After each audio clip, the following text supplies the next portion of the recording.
వీళ్ళు మనోహర్ రెడ్డి గారు, హరిచరణ్ గారు, స్వరూప గారు, ఇంకా తిరుపతి గారు, సెస్ ఉపాధ్యక్షులు, సెస్ డైరెక్టర్లు, మా సోదరులు పేరు పేరున అందరికీ వేదిక మీద ఉన్న గౌరవనీయులైన మండల పార్టీ అధ్యక్షులు, వేదిక మీద ఉన్న ఎంపీపీలు, జెడ్పీటీసీలు, గౌరవనీయులైన కౌన్సిలర్లు, వేదిక ముందున్న గౌరవనీయులైన మా అన్నదమ్ములకు, ఆడబిడ్డలకు అందరికీ పేరు పేరున నమస్కారం.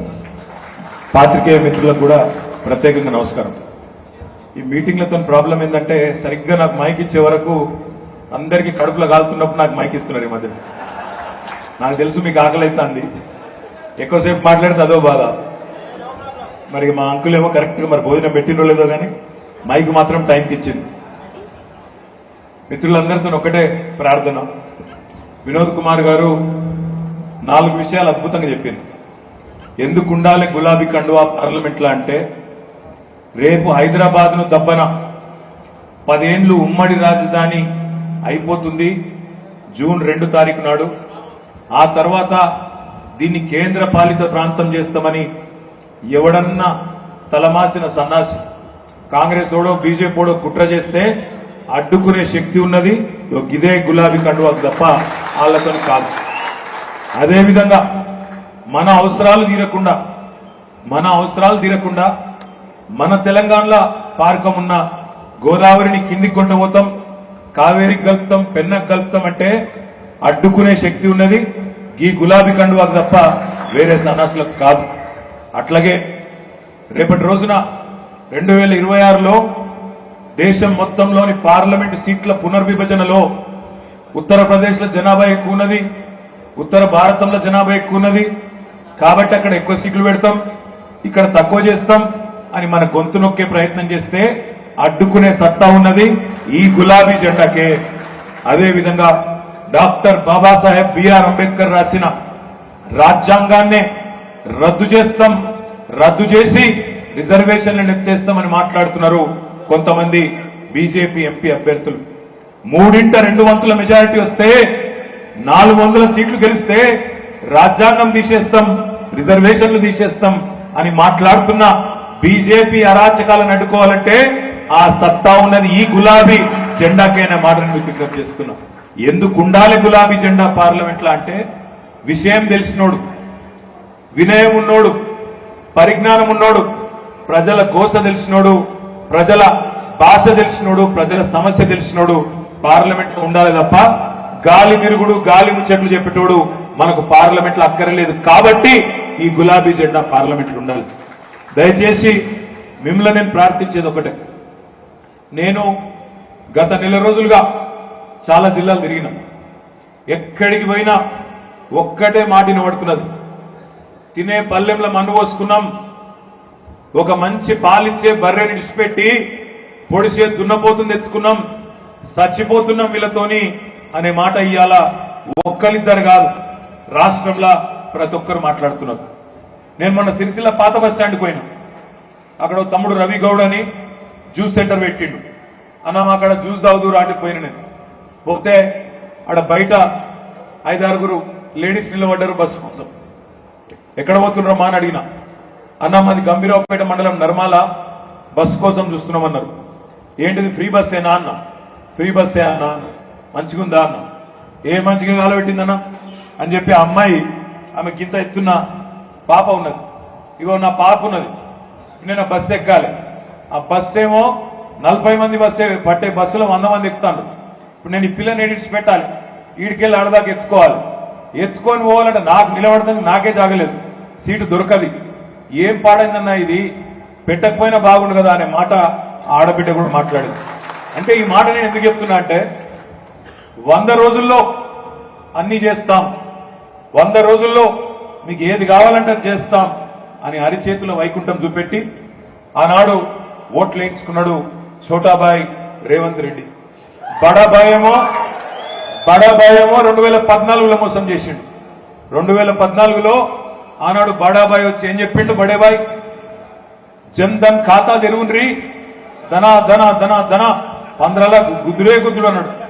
నల్లధనం తెస్తా అన్నాడు, గుంజుకొస్తా అన్నాడు, పత్తలేడు. ఇంకెన్ని నరికిండు మోడీ అన్నాడు. 2014లో రైతుల ఆదాయం రెట్టింపు చేస్తా, 2022 కల్లా డబల్ చేస్తా అన్నాడు. రైతుల ఆదాయం డబుల్ కాదు, రైతుల కష్టాలు మాత్రం డబల్ చేసినోడు నరేంద్ర మోడీ. 2 కోట్ల ఉద్యోగాలు ఇస్తా అన్నాడు సంవత్సరానికి 2 కోట్ల ఉద్యోగాలు ఇస్తా పిల్లలకు అన్నాడు. 10 ఏళ్లల్లా 20 కోట్ల ఉద్యోగాలు ఇవ్వాలి. మరి లెక్కకు ఎన్ని ఇచ్చిండో నాకంటే బాగా మీకే ఎరక. బుల్లెట్ రైళ్లు ఉరికిస్తా దేశంలో అన్నాడు. కానీ మనకు మామూలు రైలు దిక్కులేదు. ఇంకా కేసీఆర్ గారు ప్రయత్నం చేస్తే ఇప్పుడు గీడి దాకా వచ్చింది, సిద్దిపేట దాకా వచ్చింది, వినోదన్న తనలాడితే గీడి దాకా వచ్చింది. ఇక బండి సంజయ్ మర్చిపోయిండు, ఆయనకి యాదిగూడు లేదు, కనీసం సోయిగూడు లేదు. లేకపోతే ఎప్పుడో అయిపోతుండే. వినోదన్న ఉంటే ఈ పాటికి వేములవాడ మీకెళ్ళి కరీంనగర్ దాకా రైలే ఉంటుండే. మనకు దురదృష్టం ఇట్లాంటి ఎంపీ ఉన్నాడు. బుల్లెట్ రైళ్లు కాదు కదా, మామూలు రైళ్లకే దిక్కులేదు. భారతదేశంలో ఏ ఒక్క కుటుంబానికి కూడా ఇల్లు లేని కుటుంబం లేకుండా చేస్తా అన్నాడు నరేంద్ర మోడీ. అదేవిధంగా ప్రతి ఇంట్లో నల్లా పెడతా అన్నాడు. భారతదేశాన్ని $5 ట్రిలియన్ ఎకానమీ, పెద్ద ఆర్థిక వ్యవస్థగా చేస్తా అని చెప్పిండు. ఇన్ని పనులు, ఇన్ని మాటలు చెప్పిండే ఒక్కటన్నా అయిందా మోడీ గారు? నీకెందుకు ఓటేయాలి అంటే దానికి ఉల్టా మళ్ళా దబాయించుడు, తిట్టుడు. ఒక్కసారి యాద్ చేసుకోండి, బడాబాయ్ బడా మోసం ఏమేం మాటలు మాట్లాడిండో తెలంగాణ గురించి ఒక్కసారి యాద్ చేసుకోండి. ఇదే మోడీ కదా తల్లిని చంపినరు, బిడ్డను వేరు చేసిండ్రు అన్న మాట ఒక్కసారి కాదు 10 సార్లు అన్నాడు. తెలంగాణ పుట్టుకనే అవమానించినోడు నరేంద్ర మోడీ. తల్లిని చంపి బిడ్డను వేరు చేసిండ్రు, ఆంధ్రప్రదేశ్ ను చంపేసిండ్రు అని మాట్లాడినోడు నరేంద్ర మోడీ. ఒకసారి కాదు 10 సార్లు అన్నాడు ఆ మాట. భద్రాచలంలో మన 5 మండలాలను మనను అడగకుండా, కనీసం మన యొక్క ఆలోచన కూడా తెలుసుకోకుండా 5 మండలాలు తీసుకుపోయి ఆనాడు ఆంధ్రలో కలిపినోడు నరేంద్ర మోడీ. 2014లో ఆంధ్రప్రదేశ్ పునర్విభజన చట్టంలో ఇచ్చిన ఒక్క మాట, ఒక్క హామీని నిలబెట్టలేదు నరేంద్ర మోడీ. అది కాజీపేటలో కుక్కు ఫ్యాక్టరీ కావచ్చు, సిరిసిల్లలో పవర్ లూమ్ క్లస్టర్ కావచ్చు, లేదా బయ్యారంలో ఉక్కు కర్మాగారం కావచ్చు, కాజీపేటలో కోచ్ ఫ్యాక్టరీ కావచ్చు, లేదా జాతీయ ప్రాజెక్టులకు, మన ప్రాజెక్టులకు జాతీయ హోదా కావచ్చు, లేదా ఇండస్ట్రియల్ పారిశ్రామిక కారిడార్లు కావచ్చు. ఒక్కటంటే ఒక్కటి కూడా ఇయ్యలేదు. ఇయ్యకపోగా ఉన్నే ఎత్తేసిండు. ITIR ఉండే హైదరాబాద్ చుట్టూ, దాన్ని ఎత్తేసిండు. ఎత్తేయడమే కాకుండా ఈ దేశంలోని ప్రజలకు ఈ 10 ఏళ్లలో తీరని ద్రోహం చేసిన వాడు నరేంద్ర మోడీ. ఎట్లా చేసిండు అని మీరు అడగచ్చు, ఏం చేసిండు అని మీరు అడగచ్చు. నేను 2 విషయాలు చెప్తా.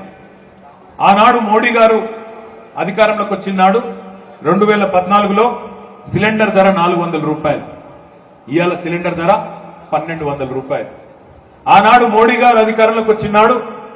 మన భారతదేశంలో మరి మీకు తెలుసు, మన దగ్గర గ్యాసు, పెట్రోల్, డీజిల్ దొరకదు. బయటికెళ్ళి ముడి చెమురు కొనుకొచ్చుకొని ఇక్కడ రిఫైనరీలో శుద్ధి చేసి పెట్రోల్, డీజిల్ తయారు చేసుకొని మనం మనకాడ అమ్ముకుంటాం. ఏడ దొరుకుతుంది ముడి చెమురు? గల్ఫ్ దేశాలలో, దక్షిణ అమెరికా దేశాలలో దొరుకుతుంది. మోడీ అధికారంలోకి వచ్చినాడు 2014లో ముడి చెమురు ఒక డ్రమ్ము, ఒక బ్యారెల్ ధర ఎంత అంటే సరిగ్గా $100. ఇవాళ 10 ఏళ్ల తర్వాత క్రూడ్ ఆయిల్ బ్యారెల్ ధర ఎంత అంటే $16 తగ్గింది, $84లకు వచ్చింది. ఏ ముడి చెమురులకెళ్ళైతే పెట్రోల్, డీజిల్ తయారవుతుందో దాని ధర తగ్గితే పెట్రోల్, డీజిల్ ధర తగ్గన్నా పెరగన్నా? తగ్గాలి. మరి తగ్గిందా పెరిగిందా? ₹60 డీజిల్ 105 అయింది, ₹70 పెట్రోల్ 110 అయింది. దాంతో అన్ని పిరమైనవి. ఈడికెళ్ళి వేములవాడకెళ్ళి హైదరాబాద్ పోవాలి. బస్ కిరాయిలు, డీజిల్ ధర పెరిగితే బస్ కిరాయిలు పెరుగుతాయా తగ్గుతాయా? పెరుగుతాయి. కూరగాయల ధరలు పెరుగుతాయా తగ్గుతాయా? సరుకు రవాణా ఛార్జీలు పెరిగితే పప్పు పిరమైతుంది, ఉప్పు పిరమైతుంది, నూనె పిరమైతుంది, చింతపండు పిరమైతుంది, బస్ కిరాయిలు పిరమైతాయి. ఇవన్నీ పిరం చేసిన పిరమైన ప్రధానమంత్రి నరేంద్ర మోడీ గారు. ప్రియమైన ప్రధానమంత్రి కాదు, పిరమైన ప్రధానమంత్రి నరేంద్ర మోడీ. మనని సావగొట్టినోడు నరేంద్ర మోడీ. ఏం చేసిండు మరి? ఎట్లయింది ₹60 105, ₹70 110 అంటే అందులో రాష్ట్రాలకు వాటా ఇయ్యడు. పెంచిన దానిలో వాటా ఇయ్యద్దు రాష్ట్రాలకు, ఎందుకంటే పన్నుల రూపంలో పెడితేనేమో రాష్ట్రాలకు కూడా కొంత వాటా ఇయ్యాలి. అందుకే ఏం చేసిండు? సెస్సులు వేసిండు. సెస్సులు, సుంకాలు. ప్రత్యేక సుంకం. ఆ సుంకం ఏమనేసిండు, మేము జాతీయ రహదారుల నిర్మాణం కోసం ప్రత్యేక సుంకం వేస్తున్నామని చెప్పి ఈ 10 ఏళ్లలో మనందరి ముక్కు విండి ఎవరెవరైతే బండ్లు నడుపుతారో, ఎవరెవరైతే ఆటోలు నడుపుతారో, ఎవరెవరైతే ట్రాక్టర్లు నడుపుతారో, టాక్సీలు నడుపుతారో, కార్లు నడుపుతారో, లారీలు నడుపుతారో అందరి ముక్కు విండి ఈ 10 ఏళ్లలో 30 లక్షల కోట్ల రూపాయలు వసూలు చేసినోడు నరేంద్ర మోడీ.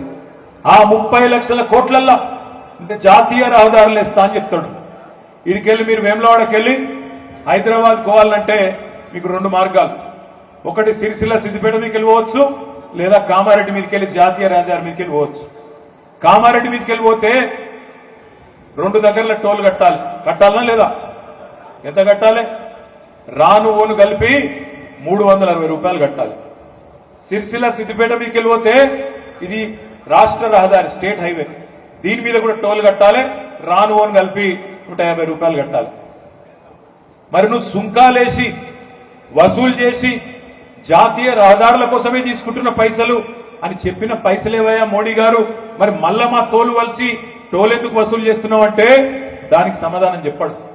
ఏం చేసిండు ఎవరికైనా? 30 లక్షల కోట్లు, 30 లక్షల కోట్లకెళ్ళి 14.5 లక్షల కోట్లు అంటే సగం అదానీలకు అంబానీలకు వాళ్ళ రుణమాఫీ చేసిన దుర్మార్గుడు నరేంద్ర మోడీ. ఈ విషయం మనకు తెలియదు, చాలా మందికి తెలియదు.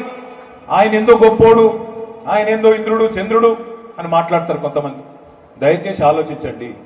అన్ని ఫిరం చేసి రూపాయి విలువను పాతాళంలోకి తీసుకుపోయి అప్పులను ఆకాశంలో పెట్టి ధరలను ఆకాశంలో పెట్టి దేశంలో పిల్లల మనసు నిండా మతం పేరు మీద విషం నింపి ఎదురుగా కూర్చున్నాడు. హిందువా, ముస్లిమా, క్రిస్టియనా అనే ఆలోచన తప్ప మరో ఆలోచన లేకుండా అవతలోని కులము మతము అదే మెయిన్ అన్నట్టుగా, అదే ముఖ్యం అన్నట్టుగా ఇవాళ దేశాన్ని అస్తవ్యస్తం చేస్తున్నది నరేంద్ర మోడీ పార్టీ, భారతీయ జనతా పార్టీ.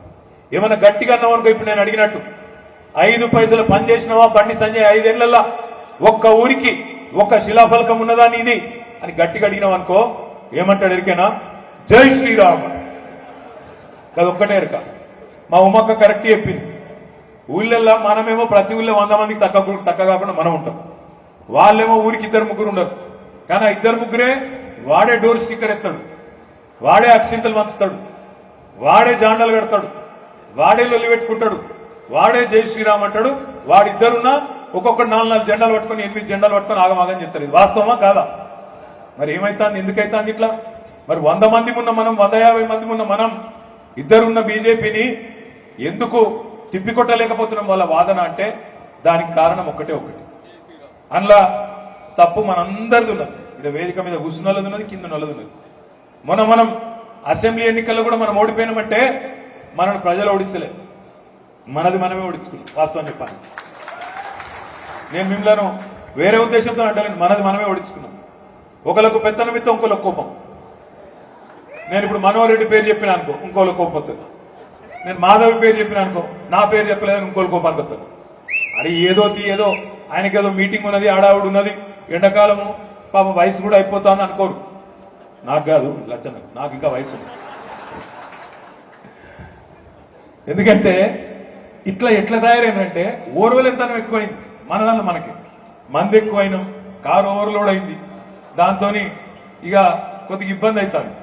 అన్ని పార్టీలకి వెళ్ళి మన పార్టీలకి వచ్చినాయి కాబట్టి కొద్దిగా దాంతోనే కొద్దిగా ఇబ్బంది ఉన్నది తప్ప వేరే ముచ్చటేమి లేదు. కానీ ఒక్కటి మాత్రం వాస్తవం, జై శ్రీరామ్ అంటాడు బీజేపీ కార్యకర్తలు. మనకు కూడా ఇబ్బంది ఏం లేదు, మనం కూడా జై తెలంగాణ అందాం, జై భారత్ అందాం, జై శ్రీరామ్ కూడా అందాం, మనకేం ఇబ్బంది లేదు. రాముడు అందరివాడు, రాముడు దేవుడు. రాముడు బీజేపీ ఎంపీ కాదు, బీజేపీ ఎమ్మెల్యే కాదు, రాముడు బీజేపీ సభ్యుడు కాదు, రాముడు అందరివాడు. నేను ఒక్క మాట మాత్రం బరాబర్ చెప్తా. బీజేపీలు ఎట్లా మాట్లాడతారంటే వాళ్ళే ఏదో రాముడిని శ్రీరాముడిని మనకు పరిచయం చేసినట్టు చెప్తారు. ఇప్పుడు ఈ వేదిక మీద ఒక్కసారి చూడరు మీరు. ఇగో హరిచరణ్ రావు జోర్దార్ బొట్టు పెట్టిండు, పొడుగు నామం పెట్టిండు.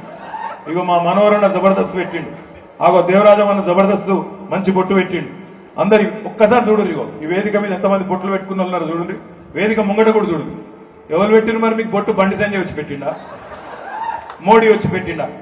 మీ ఇంట్లో పూజా మందిరాలు లేవు, దేవుని పటాలు లేవు, ఇదివరకు దేవునితో సంబంధం లేదు.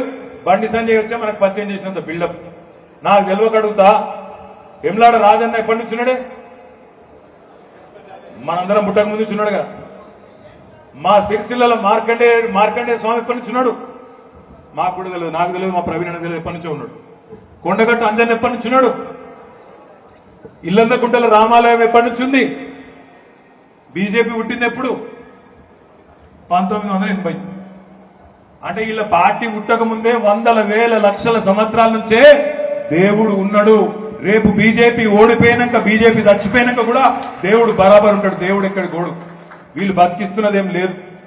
దేవుడు కూడా రాముడు మంచోడు. రాముడి పేరులోనే మర్యాద రాముడు అంటారు. మర్యాద రాముడిని ఏమంటాడు?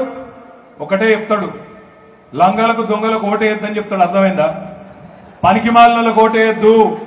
ఓటేసి గెలిపిస్తే రాజధర్మం నిర్వహించకుండా ఏ పదవిలోనైతే నిన్ను కూర్చోబెట్టినరో ఆ పదవికి న్యాయం చేయకుండా గాలి మాటలు గాలి తిరుగుడు తిరిగే సన్నాసులకు ఓట్లేయొద్దని చెప్పి శ్రీరాముడు కూడా చెప్తాడు. మనం ఆగం కావద్దు. ఇవాళ నేను మీ అందరినీ ప్రార్థించేది ఒకటే, 5 ఏళ్లు ఎంపీగా పనిచేసిండు వినోద్ కుమార్.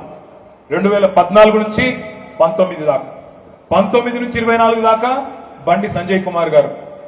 5 ఏళ్లు ఆయన, 5 ఏళ్లు ఈయన పనిచేసారు. మోడీ ప్రభుత్వం 10 ఏళ్లు ఉన్నది. మరొక్కసారి బేరీ చేసుకుందామా? ఒక్కసారి ఇదే ఫంక్షన్ హాలు మా బాబుసాహెబ్పేట సర్పంచ్ దా, ఇది బాబుసాహెబ్పేట సర్పంచ్ సాబ్ దట. సర్పంచ్ సాబ్ నువ్వు ఒకవేళ కిరాకి ఇస్తా అంటే లేదా ఫ్రీకి ఇస్తా అంటే, గంగాధర్ ఎక్కడున్నాడు? ఒకవేళ గంగాధర్కి నొప్పుకుంటే ఏం చేద్దామంటే ఇక్కడనే మనమే వేదిక ఏర్పాటు చేద్దాం. వినోదన్నను రమ్మందాం, బండి సంజయ్ గారిని కూడా రమ్మందాం. వాళ్ళు ఇటు కూర్చొని మనం ఇటు కూర్చొని 5 ఏళ్ళు ఆయన ఏం చేసిండో అడుగుదాం, 5 ఏళ్ళు ఈయన ఏం చేసిండో చర్చ పెడదాం. ఎవరు కరెక్ట్ కరీంనగర్ కో తేల్చుకుందామనే మాట నేను విజ్ఞప్తి చేస్తాను.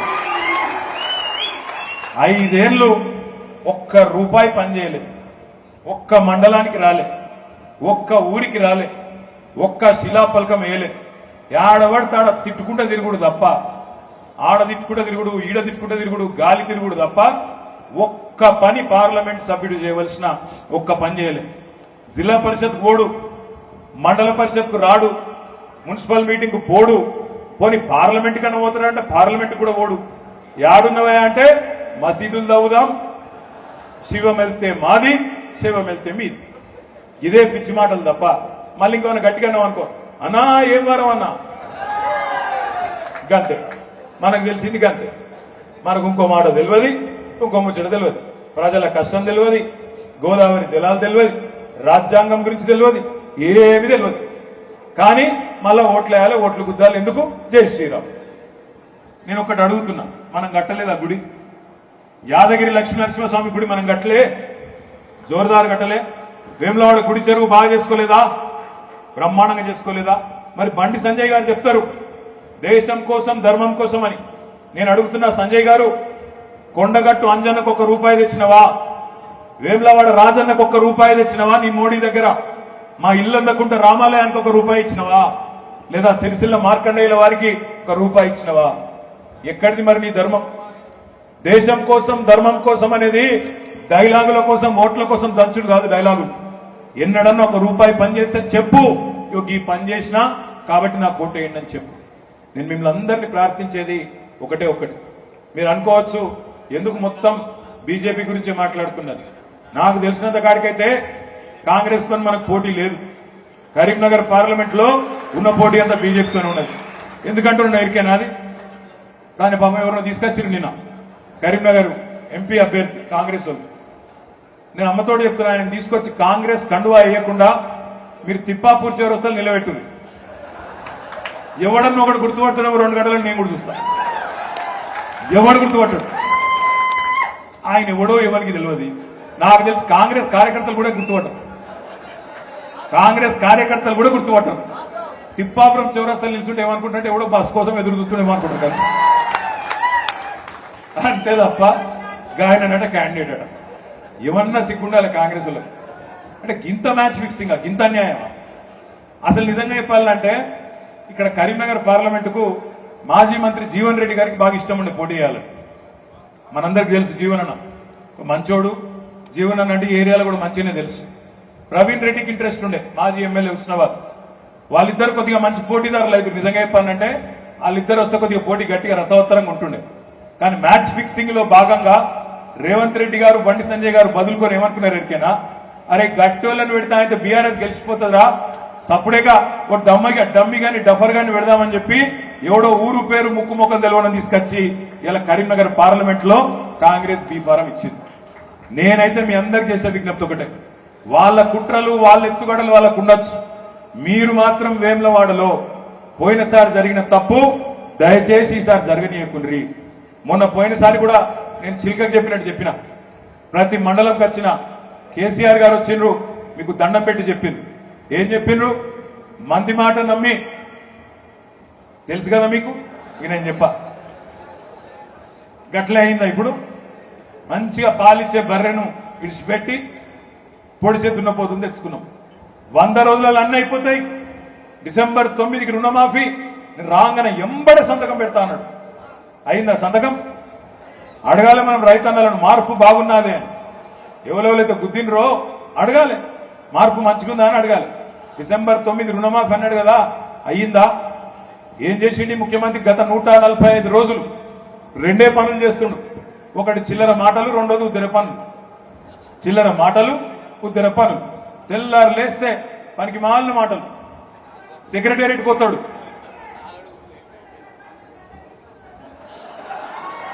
ఏందట గడ్డం గీక్కున్నాడు. ఎవరు? అచ్చా ఆయన. నేను చూడలేదు అన్న, నీ పేరెందుకు? నేను ఆ వీడియో చూడలేదు, నాకు ఫార్వర్డ్ చేశారు. నేనేమంటున్నా, ఈ ముఖ్యమంత్రి సెక్రటేరియట్ పోయింది. సెక్రటేరియట్ పోయి అంటాడు ఆడ ఇట్లిచ్చుకుంటా, నేను ఊళ్ళో అంకె బిందెలు ఉంటాయనుకొని వచ్చినా ఇక్కడ ఖాళీ కుండలు ఉన్నాయంటాడు. నాకు తెలియకడుగుతా, గడ్డపారలు పట్టుకొని తటపారలు పట్టుకొని నెత్తి మీద కిసినట్టు తువాల కప్పుకొని అర్ధరాత్రి ఎవరు తిరుగుతారు లంక బిందెల కోసం? పాడుబడ్డ గుడులల్లా, పాడుబడ్డ గడిలల్లా ఎవరు తిరుగుతారు? పచ్చి దొంగలు లంగలు తిరుగుతారు. మరి ఇదివరకు రేవంత్ రెడ్డి ఏం చేస్తున్నారో నాకైతే తెలియదు. లంక బిందెలు లేవు అని ఇస్తుండు. ఉంటాయా లంక బిందెలు సెక్రటేరియట్లా? ఎవడన్నా బుద్ధినోడు మాట్లాడతాడా? ఇంకా అన్యాయం వచ్చేది మీకు ఇంకోటి చెప్తా. నేను జేబుల కత్తెర పెట్టుకొని తిరుగుతున్నా, నా కొడుకుల్లారా కత్తిరిస్తా అంటుండు, మెడల పేగులు వేసుకుంటా అంటుండు. ఎవడన్నా ముఖ్యమంత్రి మాట్లాడతాడే? మెడల పేగులు వేసుకుంటాడు ఎవడన్నా? నువ్వు పోటీ కొట్టేటోను ముఖ్యమంత్రి నాకు తెలియక అడుగుతా. ఇంత అన్యాయమా? అయితే మొన్న నాకు మా జగదీష్ రెడ్డి అనే చెప్తుండే, మాజీ మంత్రి గారు, సూర్యాపేటలో నట ఆయన గిట్లనే ఇక ఫ్రీ బస్సు కదా, ఫ్రీ బస్సులా బాగా మంది ఎక్కిర్రట. వచ్చే స్టాప్ కాడికి పోయే వరకు ఆయనతో కొంతమంది జేబులు పోయి, జేబులో పైసలు పోయి, పర్సులు మాయమయ్యే వరకు వాళ్ళు దొంగ అనే వరకు ఆయనతో ఒక పిల్లగాని పట్టుకున్నారు. పట్టుకున్నాక పోలీసులకు అప్పచెప్పింది. పోలీసుడు మొత్తం దేవులాడింది, వాళ్ళ మీద పర్సు లేదు, పైసలు లేవు, కానీ జేబులో కత్తెర దొరికింది. దొరికితే అన్నాడట, అరే పర్సులు తీరా అన్నాడు. నాకు సంబంధమే లేదు సార్, నేను దొంగను కాదు అన్నాడు వాడు. మరి జేబులో కత్తెర ఎందుకు పెట్టుకున్నారట? అవు సార్ రేవంత్ రెడ్డి పెట్టుకుంటాడు, నేను పెట్టుకుంటా అడుగుతావా సార్? అట్లా ఎవరు పెట్టుకుంటారు జేబుల కత్తెరలు? ఎవరు పెట్టుకుంటారు? జేబు దొంగలు పెట్టుకుంటారు. ఈ ముఖ్యమంత్రి గారు ఏమనాలి? ఈయనను అన్ని బోగస్ ముచ్చట్లు, బోగస్ మాటలు. బోనస్ అన్నాడు, 500 రూపాయలు క్వింటాల్కు బోనస్. అయిందా? వచ్చిందా? 500 బోనస్ బోగస్ అయిపోయిందా? ఎత్తిపోయిందా? రుణమాఫీ ఎత్తిపోయింది, బోనస్ బోగస్ అయ్యింది. తులం బంగారం అని మా ఆడబిడ్డలకు చెప్పిండు. దొరకలేనట్టుంది తులం బంగారం ముఖ్యమంత్రి గారికి. ఏం కూడా బంగారం షాపులు ఉన్నాయా? ఆది సీన్ నాకు చెప్పండి, బంగారం షాపు ఇన్నే ఉన్నది, మేము ఇప్పిస్తాం, తులం బంగారం ఈ నువ్వు అని చెప్పి, ఎందుకంటే తిరిగిండాలే చెప్పుకుంటా. ఊరికి చెప్పిరు తులం బంగారం ఇస్తాం. కేసీఆర్ 1,00,000 రూపాయలు ఇస్తుండు, మేము మీదికెళ్ళి తులం బంగారం ఇస్తాం అన్నాడు. సీనన్నా చూస్తున్నావు కావచ్చు, నువ్వు కూడా చూస్తుంటే ఈను మీ ఏం బంగారం షాపులతో మాట్లాడు, మా ఆడబిడ్డలకు ఇచ్చిన మాట ప్రకారం బరాబర్ తులం బంగారం ఇయ్యాలే, ఇయ్యకపోతే ఊకోము. 2,500 అన్నాడు ఆడబిడ్డలకు, కోడళ్లకు 2,500, ముసలోళ్ళకైతే కేసీఆర్ ఒక్కలకే ఇస్తుండు, మేము ఇద్దరికి ఇస్తాం. ముసలవ్వకు ముసలయ్యకు ఇద్దరికి కలిపి 8,000, సరి 4,000 ఇస్తామన్నాడు. మరి ఆడవా? అందుకే ఉద్దర పన్నులను ఉత్తగానే అనలే నేను, చిల్లర మాటలు, ఉద్దర పన్నులు. ఉద్దర పనులు ఎందుకు? ఆర్టీసీని పిలిచిండు ముఖ్యమంత్రి, పిలిచి రాసుకో ఖాతాలా అన్నాడు, వాడు రాసుకుంటున్నాడు. కరెంట్ వాడిని పిలిచిండు, రాసుకో ఖాతాలా అన్నాడు, వాడు రాసుకుంటున్నాడు.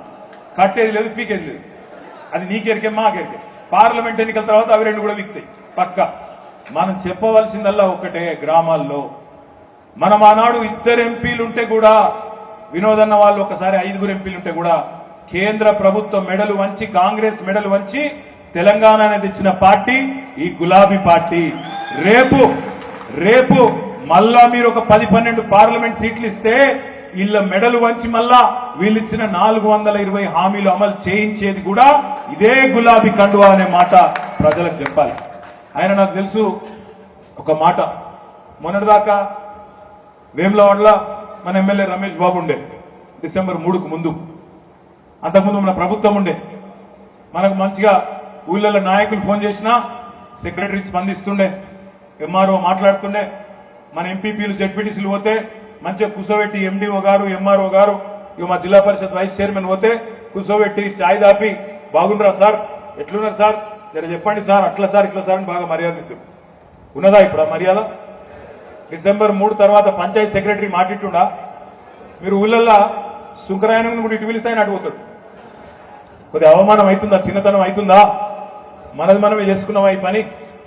అందుకే నేను మిమ్మల్ని కోరుతున్నా, మీ మనసులో ఎంతైతే బాధ ఉందో మాకు కూడా అంతే బాధ ఉంది. ఏమని?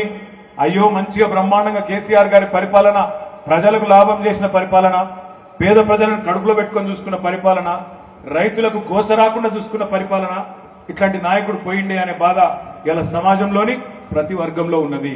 నేను మిమ్మల్ని కోరేది ఒకటే, మీరు 10-12 పార్లమెంట్ సీట్లలో కింద మీరు గెలిపిస్తే, ముఖ్యంగా మా గులాబీ దండు, సంవత్సరం లోపలనే మళ్ళీ తిరిగి కేసీఆర్ గారు రాష్ట్ర రాజకీయాన్ని శాసించే రోజు సంవత్సరం లోపలనే వస్తుంది. మర్చిపోకుండా. ఇప్పుడు మా ప్రవీణ్ ఒక మంచి మాట చెప్పిండు, ఏడ ఓగొట్టుకున్న దాన్ని అక్కడనే ఎత్తుకోవాలి అన్నాడు. మీరు ఎంలాడలనే ఓగొట్టుకున్నారు 12,000 ఓట్లతో, ఇక్కడనే మళ్ళా తెచ్చుకోవాలి, ఇక్కడనే గెలుచుకోవాలి. ఉంటాయి ఊరన్నాక పంచాయతీలు ఉంటాయి, పంచాయతీలు లేని ఊరు ఉండదు. మనం ఎక్కువైనాం, మంది ఎక్కువైనాం, 100-150 మంది ఒక్కొక్క ఊళ్ళో ఉన్నాం. ఒకలంటే ఒకరికి వడది. పెద్ద వెంకటరెడ్డిని పిలిస్తే చిన్న వెంకటరెడ్డికి కోపం వస్తుంది. కానీ తప్పదు, ఇప్పుడు కలిసి కొట్లాడాలి. కలిసి మే 13 తారీఖు వరకు మనకెన్నున్నా మన తల్లిని ఎవడన్నంటే మాత్రం ఊకో. ఇలా తల్లి లాంటి పార్టీ కష్టంలో ఉన్నది. కష్టంలో ఉన్నప్పుడు మన పంచాయతీలు, మన బాధలు, మన కొట్లాటలు పక్కకు పెట్టి తల్లి లాంటి పార్టీని కాపాడుకొని మే 13 తర్వాత తప్పకుండా మళ్ళా లక్ష్మణరావు గారిని కూర్చోబెట్టుకొని ఏమైనా మాట్లాడుకునేది ఉంటే, ఏమైనా పంచాయతీలు ఉంటే తెంచుకుందాం. కానీ ముందు చేయాల్సిన పని, ఇప్పుడు మన నాయకుడు కేసీఆర్ గారిని కూడా మీరు చూస్తా ఉన్నారు. 70 ఏళ్ల వయసు. 70 ఏళ్ల వయసులో ఈ ఎడమ తుంటి ఇరిగితే నిజానికి ఈ వయసులో చాలా అవస్థ ఉంటుంది. ఆ పెద్ద ఆపరేషన్ అయింది, కట్టబట్టుకొని నడుస్తాడు. ఎండాకాలం సొంత బిడ్డను ఢిల్లీలో జైల్లో పెట్టిండు. పార్టీ ఓడిపోయింది. రోజు అడ్డమైన తిట్లు తిడతాడు. నమ్ముకున్నాడు ఒక్కొక్కడు జారుకుంటాడు. ఇన్ని అవస్థలలో కూడా కేసీఆర్ గారు ఇలా బయలుదేరిండు. బస్సు యాత్ర అని చెప్తే బ్రహ్మరథం పడుతున్నారు కేసీఆర్ గారు. మరి మన నాయకుడు 70 ఏళ్ల వయసులో గంట తిరుగుతున్నప్పుడు ఎండా బిండా అని చూడకుండా మనం ఎట్లుండాలి? మనం కొట్లాడన్నా వద్దా? మనం గట్టిగా బయలుదేరన్నా వద్దా? తల్లి లాంటి పార్టీకి కష్టం వచ్చినప్పుడు మనం మన వ్యక్తిగతమైన పంచాయతీలు, వ్యక్తిగతమైన భేషజాలు, మనకుండే ఈగోలు పక్కకు పెట్టి కలిసిమెలిసి కొట్లాడాలన్నా లేదా ఆలోచన చేయండి. మన నాయకుడు ఇవాళ మనందరికీ స్ఫూర్తిదాయకంగా పార్టీ పెట్టిన 24 ఏళ్ల తర్వాత కూడా ఆయన కట్టె పట్టుకొని కూడా యుద్ధానికి బయలుదేరండి. మరి ఇవాళ ప్రజలు మంచిగా ఉన్నారు. ఉపాధి హామీ కూలీల దగ్గరికి పోయినా వాళ్ళు అంటున్నారు, అన్నా మళ్ళా కేసీఆర్ రావాలి అంటున్నారు. యువకుల దగ్గరికి పోతే వాళ్ళు అంటున్నారు, మమ్మల్ని మోసం చేసిండన్న రేవంత్ రెడ్డి, కేసీఆర్ ఇచ్చిన ఉద్యోగాలు ఈయన కాగితాలు ఇచ్చుకుంటా నేను ఇచ్చినా అని చెప్పుకుంటున్నాడని యువకులు మాట్లాడుతున్నారు. అదేవిధంగా మహిళలు మాట్లాడుతున్నారు, అన్నా నెలకు 2,500 అన్నారు, తులం బంగారం అన్నారు, మహాలక్ష్మి అన్నారు, ఇంకోటి అన్నారు. ఏది కాలేని వాళ్ళు బాధపడుతున్నారు. రైతులు నిజంగా తగ్గట్టే ఉన్నారు. రైతు భరోసా అన్నాడు, 15,000 అన్నాడు. రైతు భరోసా ఏమో కానీ రైతు బతుకే దిక్కు లేదు, ఇంకా 4 ఎకరాల కాడికే ఇచ్చిండనే మాట ఇలా రైతులు మాట్లాడుతున్నారు. వాస్తవమా కాదా? ఇవాళ ఈ పరిస్థితి ఊళ్ళల్లో ఉంది. కానీ లేనిదల్లా ఒకటే, లేనిదల్లా మనలో ఐకమత్యం, మనలో సమన్వయం. ఇదిగిన సెట్ అయితే వేములవాడల మా ఆగన్ అన్నాడు 14,000 అన్నాడు మెజారిటీ. 14,000 కాదు, ఇది ఐకమత్యం సమన్వయంతో మీరు పనిచేస్తే 25,000 మెజారిటీ ఒక్క వేములవాడకెళ్ళి వస్తుంది. దయచేసి నేను మిమ్మల్ని కోరేది ఒకటే, పొద్దున 1 గంట సాయంత్రం 1 గంట, ఎక్కువ కూడా వద్దు. పొద్దున 1 గంట 7 నుంచి 8 దాకా ఎండదలగక ముందు, సాయంత్రం 1 గంట 6 నుంచి 7 దాకా మీరు గట్టిగా బూతుల వారీగా పంచుకొని ఇండ్లు 100 ఓట్లకు ఒకరు అనుకొని మీరు కింద తిరిగితే దానికి మించిన మందేం లేదు. ఒక 10-12 రోజులు గట్టిగా మనం పొద్దున సాయంత్రం అన్ని ఇళ్లకు పోయి కూర్చోవాలి. కాకపోతే మన వాళ్ళందరూ ఏం చేస్తారు, ఓ పాంప్లెట్ పట్టుకుంటారు, ఇట్లా ఫోటో దిగుతారు, వాట్సాప్లో లచ్చన్నకు పెట్టాలి, అందరు జెడ్పీటీసీలకు ఎంపీలకు పెట్టాలి, మండల ప్రెసిడెంట్కి పెట్టాలి, ఖతం. మళ్ళీ మన దారిని మనం తులపాలి, అవతల పడాలి. గట్ల కాదు, పోవాలి, కూర్చోవాలి, ముచ్చట పెట్టాలి, అడగాలి.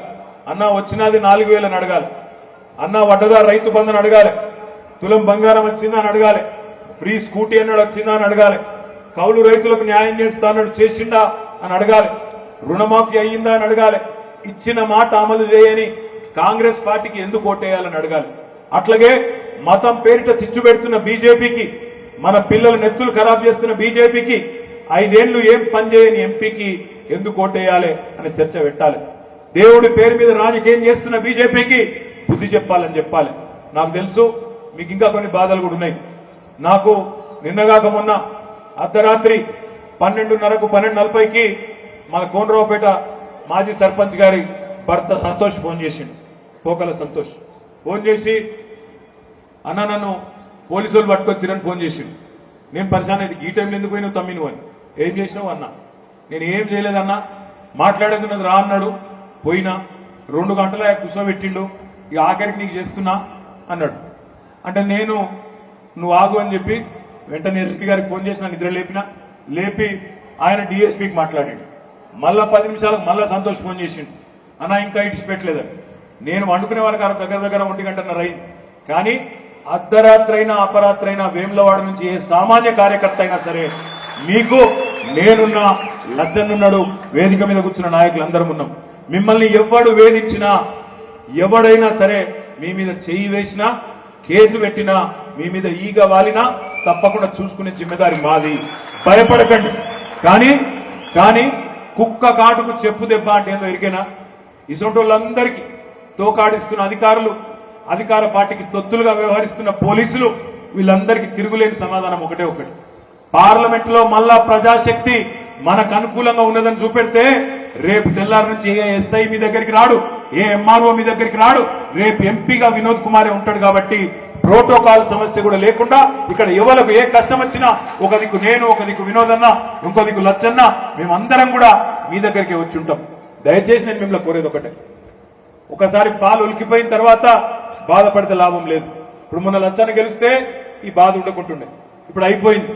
మరి ఇప్పుడు పార్లమెంట్ ఎలక్షన్ వచ్చింది, మళ్ళా గదే పాత పంచాయతీలు, గవే పాత పగలు, గవే మళ్ళీ నన్ను విలువలేదు, నిన్ను పిలిచిండ్రు, నాకు పెత్తనం ఇయ్యలేదు, నీకు పెత్తనం ఇచ్చిర్రు, ఆయనకు పేరు వస్తుంది నాకు రాదు, అవి తీసేయండి మనసులకెళ్ళి. ఈసారి మాత్రం మన తల్లి లాంటి పార్టీకే కష్టం వచ్చింది. మనం ఒక తల్లికి 4 కొడుకులు ఉన్నప్పుడు పంచాయతీలన్నీ పక్కకు పెట్టేట్లయితే కొట్లాడతారో, తల్లికి కష్టం వచ్చినప్పుడు అదే పద్ధతుల్లో ఇవాళ మనందరం కూడా ఎక్కడి వాళ్ళం అక్కడ సర్వశక్తులు ఒడ్డి కొట్లాడాల్సిన టైం వచ్చింది. ఊరూరికి ఇంటింటికి పోయి గట్టిగా కొట్లాడదాం, గట్టిగా పోరాటం చేద్దాం, చెబుదాం పెద్దలకు. గోదావరి నీళ్లలో జరిగే కుట్రను అడ్డుకోవాలంటే గులాబీ జెండా ఉండాలి. హైదరాబాద్ కేంద్రపాలిత ప్రాంతం కావద్దంటే గులాబీ జెండా ఉండాలి. రేపు డీలిమిటేషన్ లో మనకు అన్యాయం జరగద్దంటే ఈ గులాబీ జెండా ఉండాలి, ఈ గులాబీ కండువా ఉండాలి అనే మాట చెప్పాలి. ఎందుకు ఉండాలి బీఆర్ఎస్ వాళ్ళు పార్లమెంట్ లా అంటే గిందుకు ఉండాలి అని చెప్పాలి. అన్నింటికి మించి మళ్ళొక్కసారి నేను చెప్తున్నా, మీరు 10-12 ఎంపీ సీట్లు గెలిపించి మాకు అప్పచెప్పండి. సంవత్సరం లోపలనే కేసీఆర్ గారు తిరిగి రాష్ట్ర రాజకీయాన్ని శాసించే పరిస్థితి వస్తుంది. మళ్ళా మనందరం తలెత్తుకొని మళ్ళా ఊళ్ళలో తిరిగే పరిస్థితి వస్తుంది. తెలుసు నాకు, మీకు బాధున్నది మనసులా. కాంగ్రెస్ వాడు పటాకులు కాలుస్తుంటే మనం పక్కకెళ్ళి తలదించుకొని పోతున్నాం. వాడు చిన్న కార్యకర్త కూడా నేనే రేవంత్ రెడ్డిని అన్నంత లెవెల్లో పోజులు కొడుతుంటే మీకు లోపలికి వెళ్ళి మండుతుంది. నాకు ఎరికే, కరెక్టేనా అని చెప్పేది?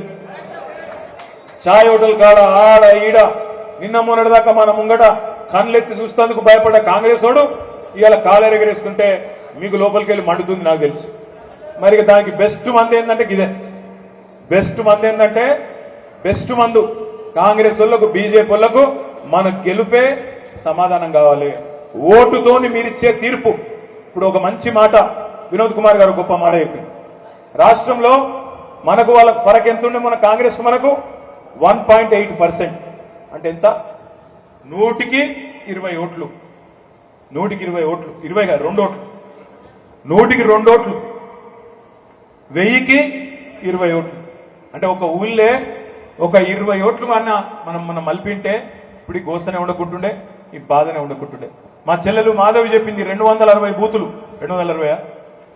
260 బూతుల కింద మొన్న మీ అందరు కూడబలుకొని తలా 20 ఓట్లు తెచ్చింటే లచ్చన్నకు ఇలా లచ్చన్న ఎమ్మెల్యే ఉంటుండే. తలా 20, ఎక్కువ కూడా కాదు. అందుకే దయచేసి మిమ్మల్ని కోరేది, ఒక్కొక్క ఓటు కీలకం, ఒక్కొక్క ఓటు కీలకం. ఏ బూత్ ఆ బూత్కు బాధ్యత తీసుకోండి. రేపు మనకు ఎంపీ ఉంటే అదనంగా శక్తి ఉంటుంది. ఎమ్మెల్యే లేని కాడ ఎంపీ గారు వచ్చి అడ్డా పెట్టి ప్రోటోకాల్ ప్రకారం అన్ని జరగాలని చెప్పి మన హక్కుల కోసం కొట్లాడే పరిస్థితి వస్తుంది. ఆఖరి మాట నేను చెప్పేది, ఈ ఎలక్షన్ అయిపోగానే వెంటనే జెడ్పీటీసీ ఎలక్షన్ ఉంది, ఎంపీపీ ఉన్నది, ఎంపీటీసీలు ఉన్నాయి, తర్వాత సర్పంచులు ఉన్నాయి, సొసైటీలు ఉన్నాయి. ఇవాళ మీరు మా కోసం, పార్టీ కోసం, ఎంపీ అభ్యర్థి కోసం మనందరం కష్టపడితే నేను మీ అందరికి మాటిస్తా ఉన్నా, రేపు నేను కూడా వేములవాడ నియోజకవర్గంలోని ప్రతి మండలానికి వస్తా, స్థానిక సంస్థల ఎన్నికల్లో ప్రతి ఊరు తిరుగుతా, మిమ్మల్ని గెలిపించేందుకు నేను కూడా కాలికి బల్పం కట్టుకుని తిరుగుతా. ఎందుకంటే ఈ జిల్లాలో రేపు జిల్లా పరిషత్ గెలవాలి, మనం ఎంపీపీలు గెలవాలి, మళ్ళా సెస్ గెలవాలి. ఈ జిల్లా మీద మన పట్టు గులాబీ జెండాకే పట్టున్నదన్న మాట మళ్ళొక్కసారి రుజువు చేయాలి. రాజన్న సిరిసిల్ల జిల్లాలో ఉన్నదే మీరు, మేము. వేములవాడ, సిరిసిల్ల తప్పితే ఒక ఇల్లంతకుంటే ఒక బోయినపల్లి. మరి మనం గట్టిగా ఈ 13 మండలాలు మనం గట్టిగా అరుచుకుంటే, గట్టిగా చూసుకుంటే జిల్లా పరిషత్ మనదే అవుతుంది, ఎంపీపీలు మనోళ్ళు అవుతారు, జెడ్పీటీసీలు మనోళ్ళు అవుతారు, కిందికెళ్ళి మీ దాకా మనమే ఉండే ఆస్కారం ఉంటుంది. అందుకే మీకు దండం పెట్టి చెప్తా ఉన్నా, పాత పంచాయతీలు పక్కకు పెట్టండి, పాత పగలు పక్కకు పెట్టండి, వర్గ పోరులు పక్కకు పెట్టండి. ఈయన రమేష్ బాబు మనిషి, ఆయన ఫలానా మనిషి, ఏ మనిషి లేరు. అందరం కేసీఆర్ మనుషులమే, అందరం గులాబీ జెండా కప్పుకున్న వాళ్ళు ప్రతి ఒక్కరూ మన వాళ్ళు. దయచేసి నేను ప్రార్థిస్తున్నా, దయచేసి వేదిక మీద ఉన్న పెద్దలందరినీ కూడా కొడతా ఉన్నా, పోయినసారి జరిగిన తప్పు ఈసారి జరగద్దు. అసెంబ్లీ ఎన్నికల్లో కొన్ని తప్పులు జరిగినాయి, తెలుసో తెలియకనో పొరపాటు జరిగినాయి, ఇప్పుడు జరగద్దు. కలిసిపోదాం, కలిసి నడుద్దాం. 13 మే తర్వాత ఏమన్నా ఉంటే పంచాయతీలు అప్పుడు చూసుకుందాం. అప్పుడు మా ప్రవీణ్ నన్ను పంపిస్తా, పంచాయతీలు బాగా చెప్తాడు, అన్న కూడా మంచిగా చూసుకుంటాడు. మీకు వద్దా? నన్నేమో వేములవాడలో కొడుతున్నావు, అన్నేదో కుట్రవంతుడు నా మీద. సడన్ గా ఇప్పుడు వేములవాడ ఎమ్మెల్యే చేసి నేనేమంటున్నా అంటే, మీ అందరితో మళ్ళొక్కసారి ఆఖరికి ముగించాము. దయచేసి మంచి ఉత్సాహభరితమైన వాతావరణం ఫీల్డ్లో ఉంది. గ్రామాలలో ప్రజలు మనకు అనుకూలంగా ఉన్నారు. మీరు అడుగుడే ఆలస్యం, అడుగుడే తరువాయి. మీరు అడగాలి, మనం పోవాలి, బుదిరకియాలి, కూర్చోవాలి. ఇళ్లలో పోయి మధ్యాహ్నం పూట కూర్చుంటే అయ్యో కొడుకు పాపం ఎండ పూట వచ్చిండని చెప్పి షర్బత్ కూడా ఇస్తారు, మీకు చల్ల వస్తారు. ఛాయ్ వద్దు చిన్నమ్మ అంటే మంచిగా షర్బతు, మంచిగా లస్సీ కూడా ఇస్తారు మీకు కావాలంటే. మంచి కూర్చోని ముచ్చట పెట్టుండ్రి, అడుగుండ్రి, ఆగమాగం పాంప్లెట్ వారే చురుక్కుండ్రి. కూర్చొని ముచ్చట పెట్టి నెత్తికెక్కేటట్టు చెప్పి అర్థం చేయించి, ఎందుకు ఓటేయాలి, ఎందుకు అన్ని వస్తువులు పిరమైనవి, మోడీ గారు చేయబట్టి ఇలా దేశం ఎట్లా దెబ్బతిన్నది, ఇవన్నీ చెప్పి సంజాయించి నెత్తికెక్కేటట్టు చెప్పి మతం పిచ్చిలో ఉన్న వాళ్ళని కూడా బయటికి తీసుకురండి. ఒక్కొక్కరిని కౌన్సిలింగ్ చేసుకుంటా మన పేద ఆర్భాట ప్రచారాలు చేయాల్సిన అవసరం లేదు. మంచిగా చక్కగా ఇంటింటికి డోర్ టు డోర్ చేస్తే అదే చాలు మనకు. ఎందుకంటే ఎమ్మెల్యే ఎలక్షన్ లెక్క డామ్ డూమ్ అని ఎగరవలసిన అవసరం లేదు. మంచిగా సాప కింద నీరు లెక్క బ్రహ్మాండంగా ఇంటింటికి పోయి కూర్చొని తఫ్సీల్గా ముచ్చట చెప్పి అందరినీ కూడా బుదిరకిచ్చినట్టయితే ఓట్లు బ్రహ్మాండంగా పెద్ద ఎత్తున వస్తాయి. మీ అందరికీ పేరు పేరున మళ్ళొకసారి వేములవాడలో ధన్యవాదాలు తెలియజేస్తూ జై తెలంగాణ. మీ అందరికీ ఒక విషయం చెప్పాలి. విషయం ఏంటంటే, ఇప్పుడు ఆగానే చెప్పిండు, అందరూ అన్న తమ్ముడు కానీ భార్య పిల్లలకు కూడా చెప్పండి దయచేసి.